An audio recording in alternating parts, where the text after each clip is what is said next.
Welcome to the Sleep Factory, a quiet place where stories unfold slowly and sleep comes gently. Tonight, we have a calm and reflective tale to ease you into rest. So close your eyes, settle in, and let the story carry you. The ship Harmony drifted through the endless black, carrying within its silver hull the hopes and dreams of 300 souls. Captain Elena Voss stood at the observation deck, watching the distant sun grow larger each day, a warm golden that promised home. Behind her, the soft whisper of recycled air and the gentle hum of the engines created a lullaby that had sung them to sleep for 7 long years. The journey had not been without its quiet challenges. In the 3rd year, the hydroponics bay had suffered a mysterious blight that threatened their food supply. Dr. Marcus Chen, the expedition's botanist, had worked tirelessly in the green-lit chambers, his hands gentle as he nursed each plant back to health. He discovered that playing soft music to the growing things helped them recover faster, and soon the bay hummed not just with machinery, but with the quiet melodies the colonists had brought from Earth. "Captain," came a voice, soft as morning mist. Marcus approached with his characteristic gentle smile, his hands always stained with soil from the hydroponics bay, holding a small flowering plant. The roses bloomed again today. 4th generation since we left Earth. They're adapting to the ship's environment in fascinating ways. Elna took the delicate pink bloom, inhaling its sweet fragrance. Such a small miracle, this flower born among the stars. The petals seemed somehow more resilient than their Earth ancestors, as if the journey itself had strengthened them. "Beautiful, Marcus. The colony will need that beauty when we arrive." In the ship's corridors, children who had been toddlers when they left Earth now helped with daily tasks, their voices echoing softly through the halls as they sang the songs their parents had taught them. Amy Walsh, now 8 years old, had appointed herself keeper of the ship's small library, carefully organizing the precious books that would seed their new world's culture.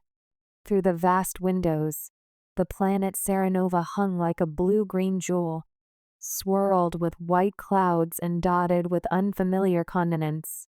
No harsh edges, no violent storms visible from space. Just a world that seemed to breathe peacefully in its orbit around the gentle star they would call Haven. The name Serenova had come from little Thomas Walsh, Amy's younger brother, who had pointed at the planet during one of their viewing sessions and said it looked serene and nova bright. The descent began on a Tuesday, though time had become fluid during their journey between worlds. The landing pods descended through atmosphere thick with moisture and the scent of growing things. Rain drummed softly against the pods as they touched down in a valley carpeted with something that looked remarkably like lavender if lavender grew in spirals and hummed faintly in the wind. The air tasted sweet, clean, with hints of honey and mint and something else, something that made every breath feel restorative. Sarah Walsh, the community coordinator, was among the first to step onto the soft purple grass. Her children, Amy and Thomas, held tightly to her hands, their eyes wide with wonder at their first glimpse of open sky in 7 years. "It smells like grandmother's garden," Amy whispered. And indeed it did. That same comforting blend of growing things and rainfall that every child remembers from Earth's summers. The initial surveys had been promising, but walking on this world felt like stepping into a living poem. The trees, if they were trees, swayed without wind, their silver leaves chiming like distant bells and harmonies that seemed almost composed. Streams of crystal clear water wound between gentle hills, and the very air seemed to shimmer with an inner light as evening approached. Every surface they touched felt warm, welcoming, as if the planet itself was greeting them. No dangerous predators detected, reported Dr. James Morrison, the expedition's biologist, his voice warm with relief. The local ecosystem is remarkably peaceful. It's as if this world evolved without the need for aggression. He knelt beside a cluster of flowers that glowed softly in the twilight, their petals opening as he approached. Everything here seems designed for cooperation, for mutual benefit. The first night brought unexpected challenges. Several colonists experienced vivid, almost overwhelming dreams filled with colors and sounds that didn't exist on Earth. Elena found herself dreaming of vast networks of light beneath the ground, of songs sung by roots and stones, of a planet-wide consciousness welcoming new voices to its ancient choir. When she woke, she found that others had experienced similar visions. That first night, they gathered around fires built from fallen branches that burned with blue and gold flames, casting dancing shadows that seemed to tell stories of their own. The colonists shared meals of preserved earth foods, but already Marcus was planning gardens, sketching in his worn notebook by firelight. His drawings showed integration patterns, ways to blend earth crops with the spiral grass and chiming trees. "We'll start with the basics," he said, his voice carrying the gentle authority of someone who had spent his life coaxing life from soil. "Tomatoes, beans, corn. But I want to understand these local plants too. That spiral grass, it's clearly intelligent in some way. Watch how it leans toward voices, toward warmth. And when Amy sings, it creates patterns of light." Little Amy had already made friends with a patch of the grass near her family's temporary shelter. It seemed to glow softly when she sang her bedtime songs, creating patterns of light that followed her melody with mathematical precision. Her brother Thomas, ever the practical one even at 6 years old, had started experimenting with the grass, discovering that it would form pathways when walked on regularly, seeming to learn the patterns of human movement. Dr. Lisa Chen, Marcus's sister and the colony's medical officer, made the first crucial discovery about their new world's healing properties. While treating a colonist who had suffered a minor cut during landing, she noticed that exposure to the planet's air accelerated healing remarkably. The wound closed faster than should have been possible, leaving barely a trace. The weeks that followed unfolded like pages in a peaceful book. Each morning brought new wonders, new gentle challenges to overcome. The water from the streams proved not only safe, but somehow restorative. Colonists reported better sleep, fewer aches, a general sense of well-being that went beyond the joy of reaching their new home. Some of the older colonists, who had suffered from chronic conditions during the journey, found their ailments mysteriously improving. The greatest challenge came not from the world itself, but from their own expectations. They had prepared for harsh conditions, for struggle and hardship. Instead, Serenova seemed to embrace them like a mother welcoming children home from a long journey. The environmental systems they had brought to create safe habitats sat unused while they lived comfortably in simple shelters open to the planet's gentle atmosphere. The soil analysis came back, Marcus announced one morning, his face bright with wonder. "It's perfect. Not just adequate, perfect, as if it were designed for Earth plants. The mineral content, the pH balance, even the microbial life. It's all optimized for our crops." "But that's impossible." Captain Voss smiled, watching as Amy and Thomas helped their mother plant the first seeds in their family garden. The spiral grass had retreated respectfully overnight, leaving rich dark earth that seemed to pulse with life. Tiny bioluminescent organisms in the soil created a gentle sparkle, as if stars had been mixed into the dirt. "Maybe impossible is just another word for miraculous, Marcus." The daily routines of colony life established themselves with surprising ease. Mornings began with communal breakfast prepared by rotating teams of colonists. The children attended lessons in a natural amphitheater formed by chiming trees, their education now including xenobotany and what Amy had dubbed grass song theory. Afternoons were devoted to construction and agriculture, while evenings brought community gatherings around fires that burned with those mysterious blue and gold flames. The colonists discovered that the local wood, when properly cured, formed structures that seemed to grow stronger over time. Their buildings began to take on an organic quality, walls that curved naturally and roofs that seemed to flow like water frozen in time. Windows were unnecessary. The walls themselves could become transparent at will, responding to the inhabitants' desire for light or privacy. The first harvest came sooner than expected. Tomatoes grew fat and red, but with subtle differences. They were sweeter, more nutritious, and seemed to glow faintly in the dark. Beans climbed toward the alien sun with familiar determination, but their pods sparkled with the same bioluminescence found in the soil. Corn swayed in fields that looked like home, if home had silver-leafed trees humming lullabies at the borders and grass that sang harmony with the wind. But it was the local plants that truly amazed them. The spiral grass, which they learned to call song grass, could be harvested for fibers that were stronger than cotton and softer than silk. When woven, the fabric retained some of the grass's luminescent properties, creating clothing that glowed gently in darkness and seemed to regulate body temperature automatically. The chiming trees yielded a sap that, when heated, provided a glue stronger than any earth adhesive.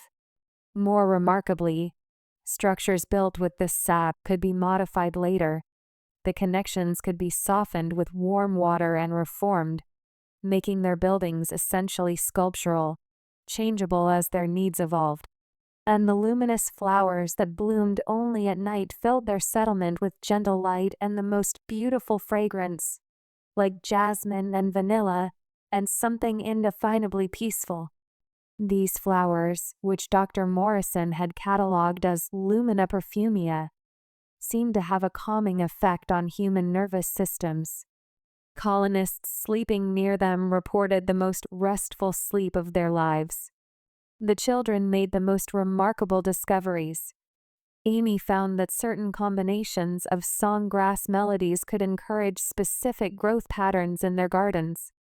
Thomas discovered that the chiming trees could be tuned by careful pruning, creating living wind chimes that played in harmony. Together, they developed a kind of musical gardening that produced the most beautiful and productive plots in the colony.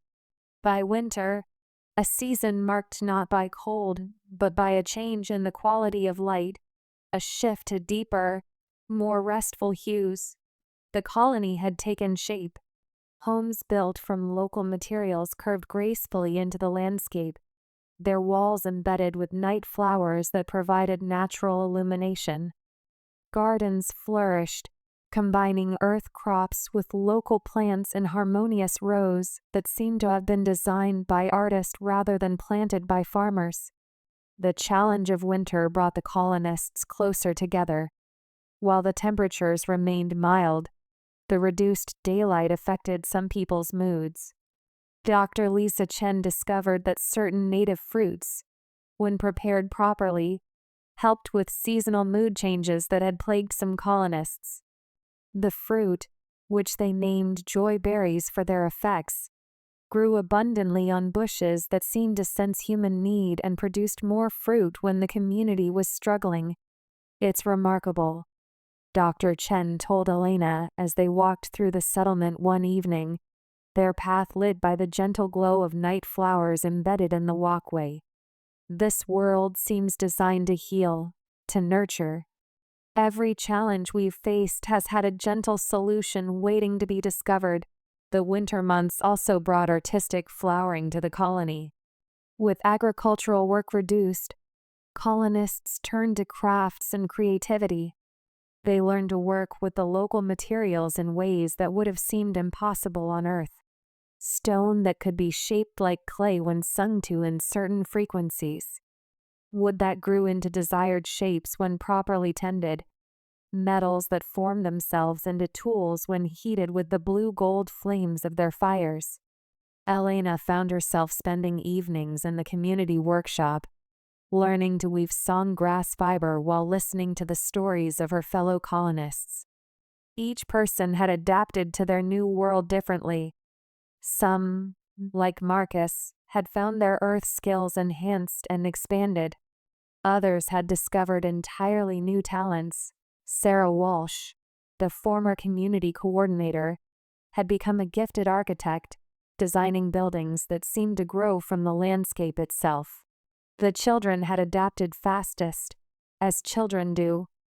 They played games with the song grass, creating complex patterns of light and melody that the adults were only beginning to understand.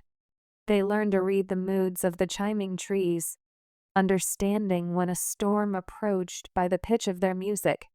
Amy had become something of a translator between human and plant, helping the adults understand the subtle communications of their new world.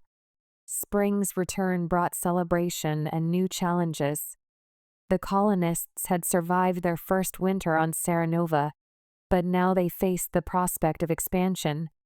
More ships would come from Earth, bringing new settlers who would need to be integrated into the delicate balance they had achieved with their world.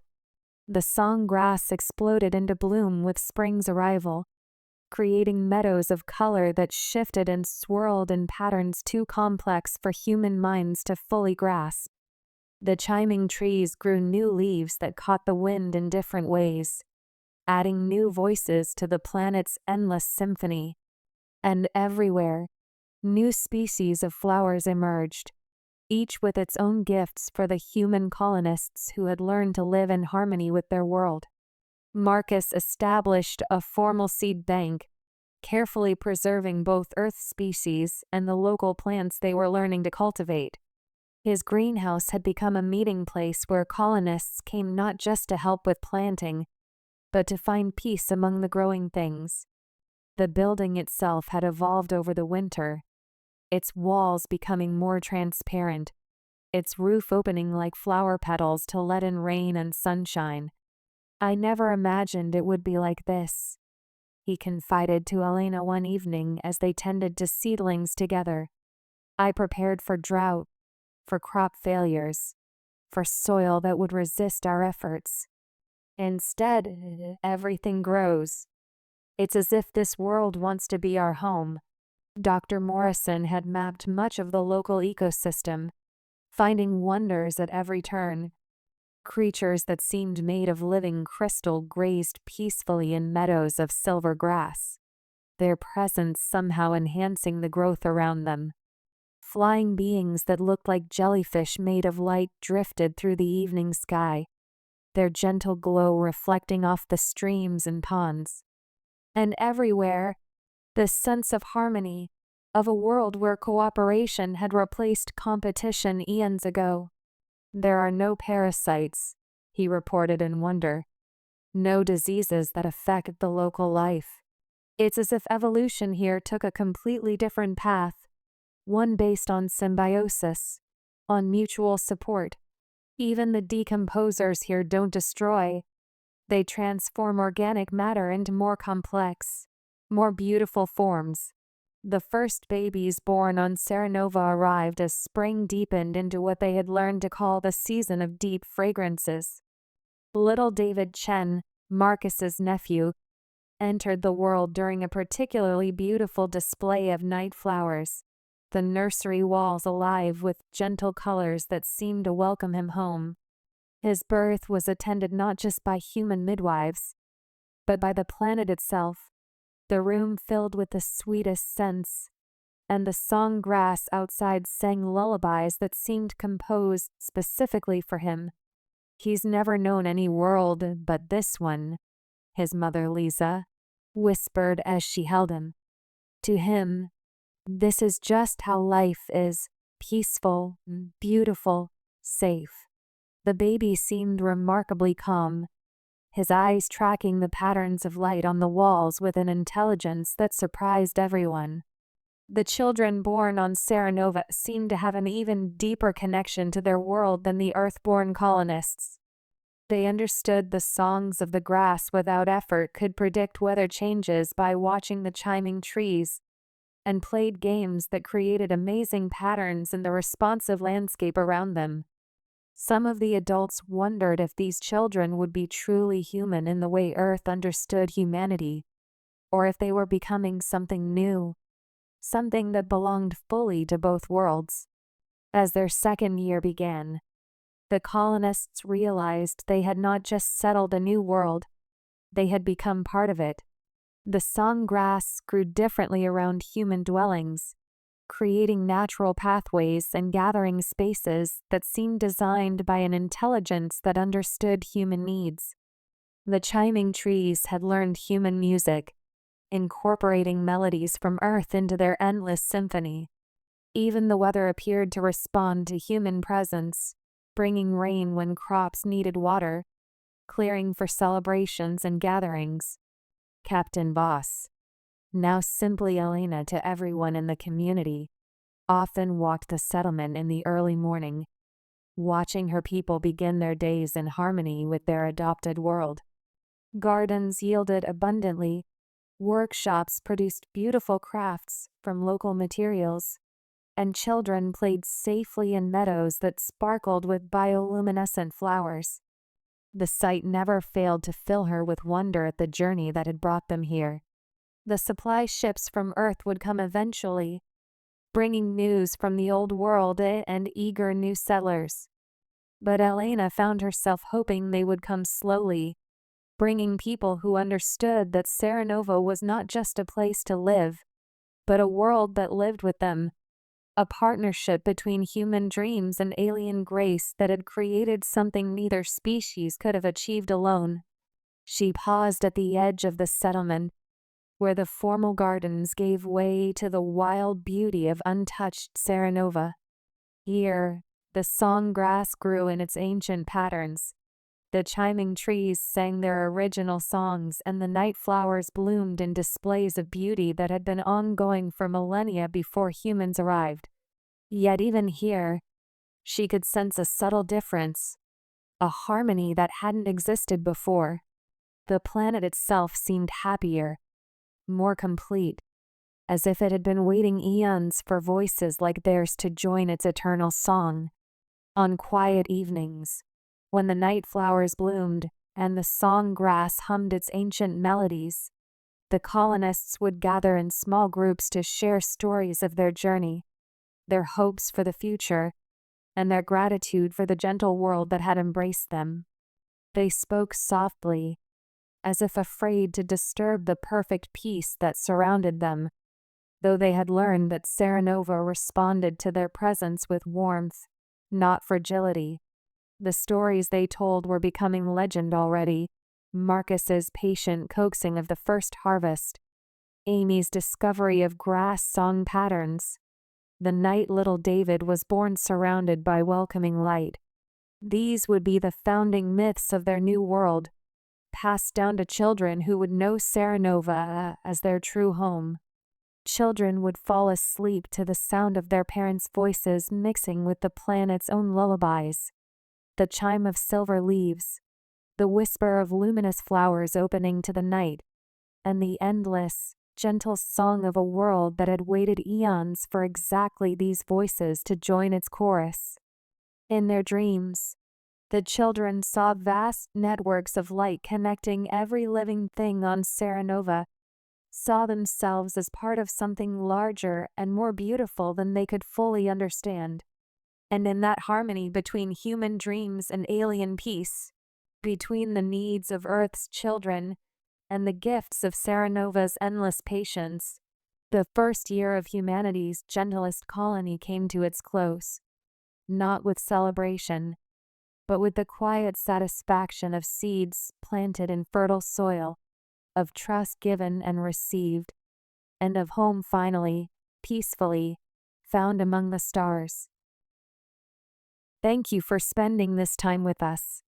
If this story brought you comfort or helped you drift off, we'd love for you to like and subscribe to the Sleep Factory. Sweet dreams, and we'll see you again soon.